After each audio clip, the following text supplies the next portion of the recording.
You're watching The World with me, Charles Anyegolu. Now, a Nigerian-born lawyer and politician has made history as the first Nigerian to travel to space.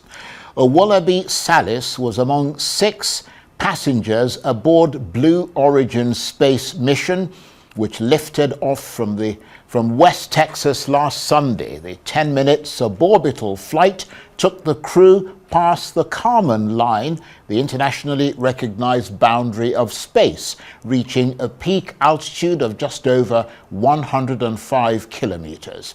Mr. Salis joins the ranks of citizen astronauts who ventured into space under the new Shepard program, a private space flight initiative by Blue Origin, the aerospace company founded by Jeff Bezos.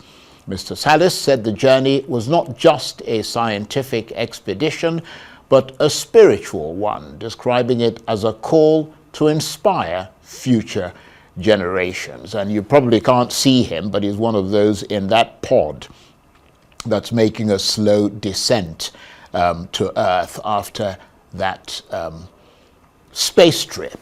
Amazing, isn't it? Well, for more on this, let's speak now to the man himself, the lawyer, politician, and citizen astronaut Owolabi Salis, who has made history as the first Nigerian to travel to space, and he joins me now on the line from New York. How absolutely topplingly brilliant to have you on the program. Thank you so much for joining us. So let me ask you, first of all, how are you feeling right now? I mean, because I'm not quite sure whether traveling into space, what it does to your body. How do you feel? Yeah, I think I'm okay right now. There are 2 of us who felt somehow, and they had to leave very quickly. Immediately we landed, but I think I'm okay right now. You know, immediately we entered the space itself, above the Kármán line. I feel like a soul was leaving the body. You know, something is kind of pushing out of the body. Then when you unstrap yourself, you harness yourself from the seat, then you start floating like a bird. So we're all floating like a bird. You know, they have not released the video for that. They're going to release it any moment from now. So everybody was floating like a bird, and you just keep floating. It looks very, very exciting, and you see the planet itself. Yes, I was going to ask you, I mean, because you've got to share this with us. I mean, you have to really share it, because none of us have had this incredible experience that you've ever had. And in fact, most people are never going to be able to go through what you went through. So let me ask you, I know you've touched on it briefly, but what was it actually like? I mean, what was it like, you know, getting into that spacecraft and then traveling past that Kármán line and knowing that you're in space and looking back and seeing the planet? It's very, very an exciting moment. Something just pushed out of you, pushing you off. And when you get yourself from the bed, remove the bed from where you sit down, then the next thing you're going to see is that you start floating. Everybody was floating. And I mean, like a bird is flying, then you keep flying and orbiting, you know, like you are in a prayer mode, orbiting, have no control. Then if you look at the window, you see the planet, you know, the planetary that, you people call the planet Earth. You just see it right there suspended. It's a suspended kind of mote of dust. It's suspended by the sunbeam. Then you now see the whole mass, you know, it's huge, you know, like dark areas, you know, I mean, no hand. And then you see the planet and it's just suspended right there. And we're all floating. And I have to do all the special assignment that I went for, which is more of spiritual assignment. I get it done. They give us 3 minutes or so, you know, to get back to the seat. And we get back to the seat, and the capsule find its way back to the planet where we live. And that's it. And I mean, were you afraid at any point? I mean, did you feel intimidated? I'm a member of a soulmaker ministry. I don't. You see, when I don't get afraid. Trust me, I'm not afraid. No. Right. But I mean, I have to ask you this. How did you get to be chosen to be on a trip to fly to space? Yeah, I just applied to Blue Origin. Look, after I came back from, I went to the South Pole, December 2003. That's another exciting journey. And then in the South Pole, before going to South Pole, went to a place called Mars on Earth.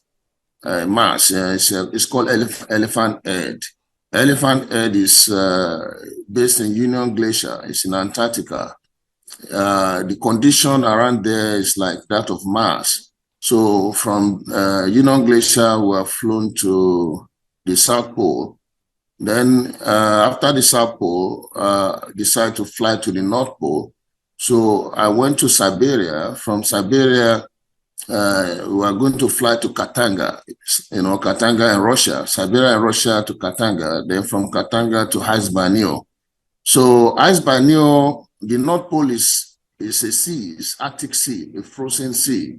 So the runway collapsed, so we couldn't go. They canceled it. Then I have to take the option of sailing, by Russian nuclear icebreaker. There's a Russian ship that breaks ice. It breaks ice to take you there. So I joined them through Murmansk. Murmansk is the capital of the Arctic Sea. So it took about 10 days. We were able to get to the North Pole. Then I went to Greenland too, because there are two ice sheets in the planet. The ice sheets are in Antarctica and Greenland. Then also at that time, I had made an application to Blue Origin to take me to space. So then they accepted the application, then assessed the fees. Then the fees was paid.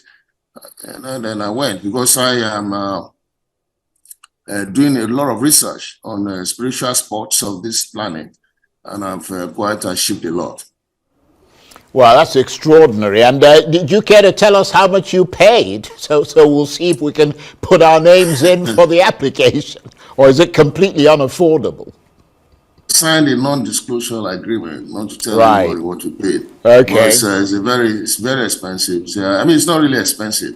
If you want to go to that kind of place, because when you get to the village, you look at about 100 to 200, even about 100 or more than 100 people.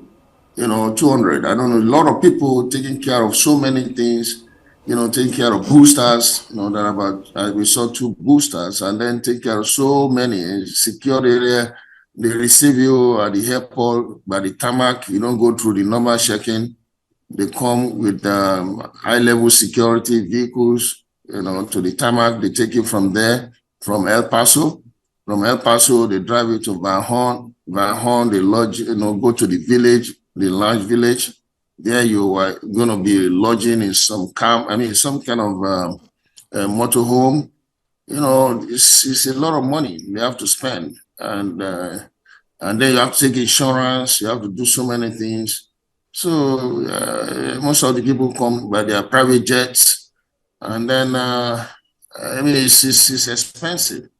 It's expensive and it's not expensive. Indeed. It's expensive and it's not expensive in the sense that when you look at the money, the kind of people who are going to attend to you, all the activities involved in the launching, and then the quality people, all of them are PhD, most of them are PhD holders.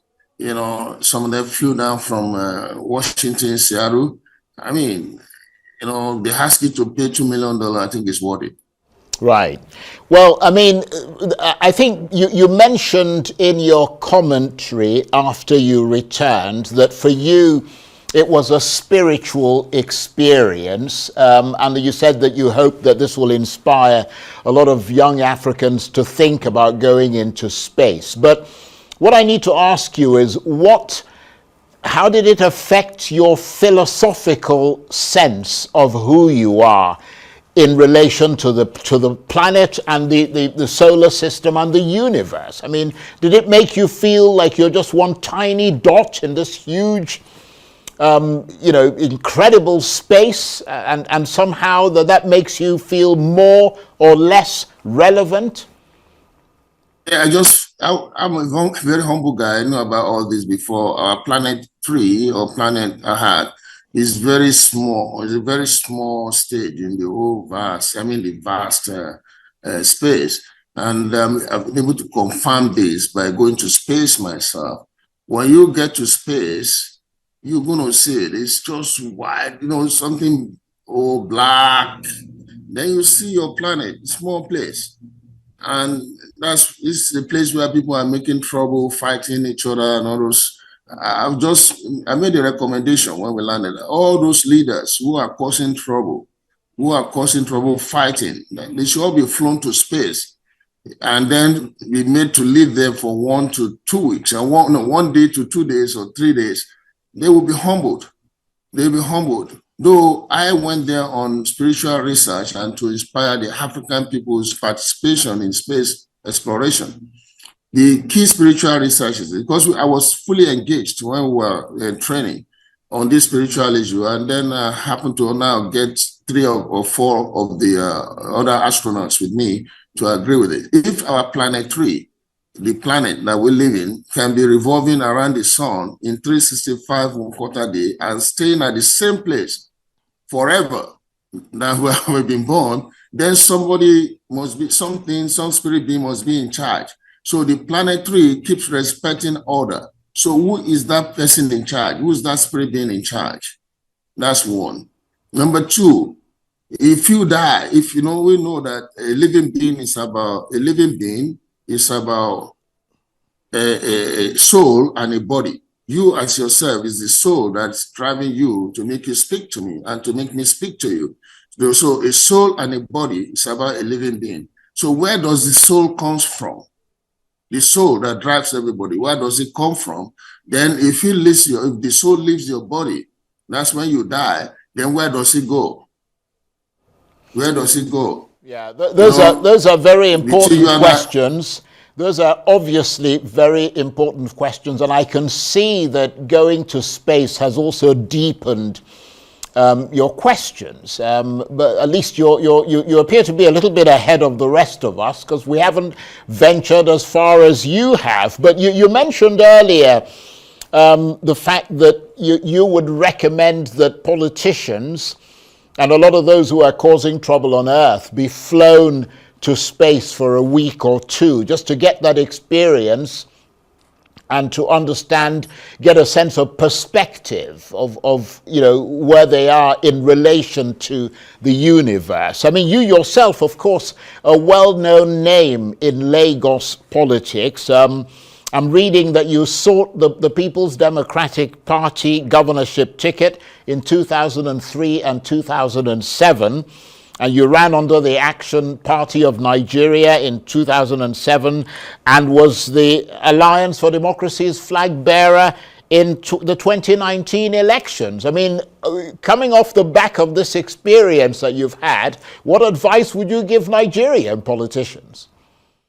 Yeah, Greta, before I go to the advice, there's another very important thing that I discovered.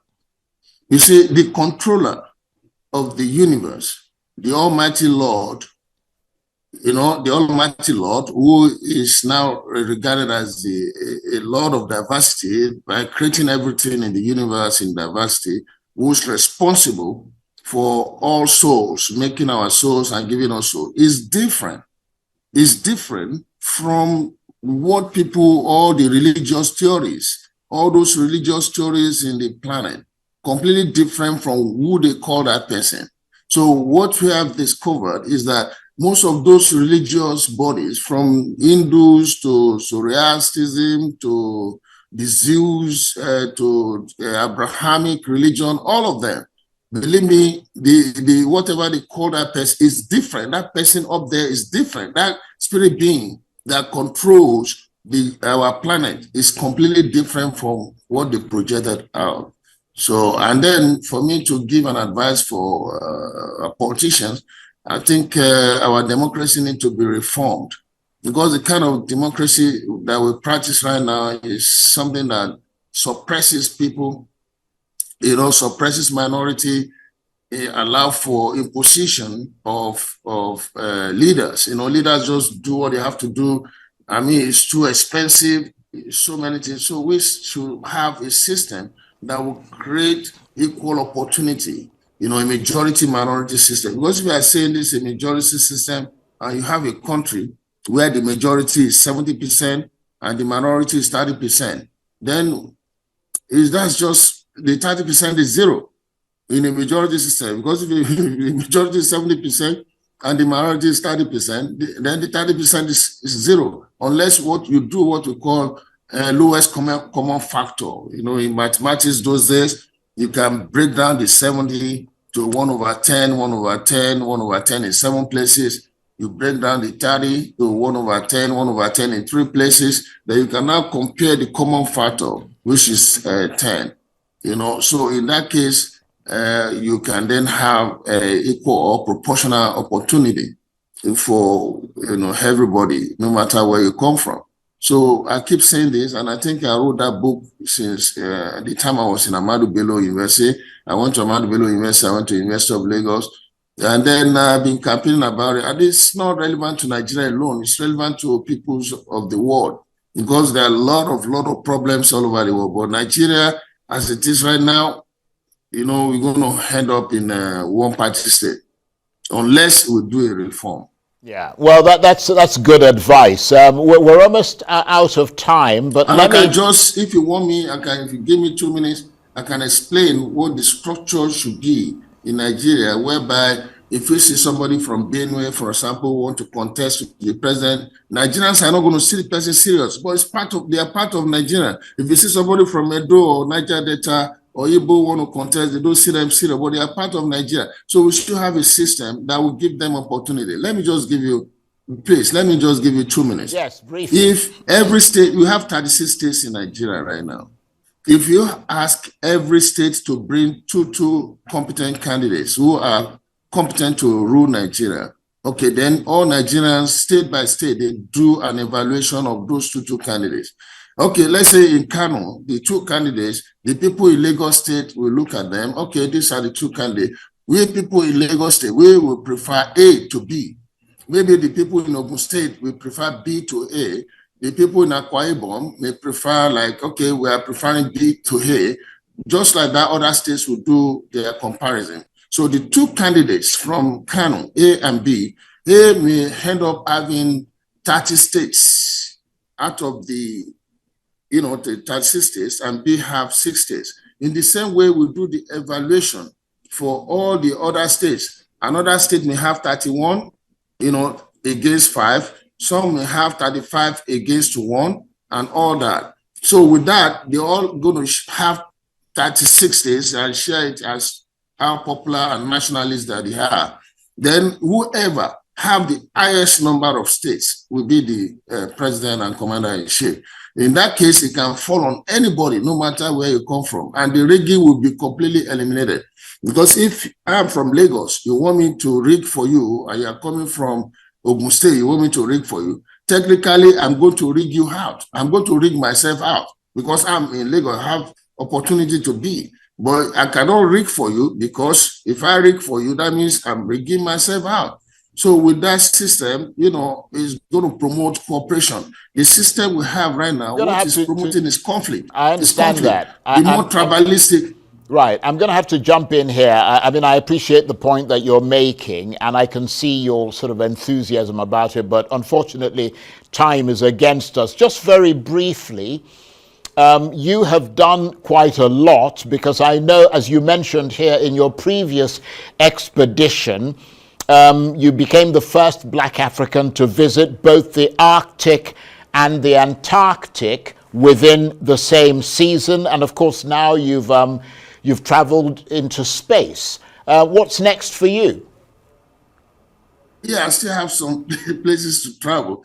I've been to over 100 countries already. I'm trying to compile the full countries now, but I know there are still some countries that are left, particularly all those countries surrounded by highlands, by ocean, a lot of smaller highlands surrounded by ocean.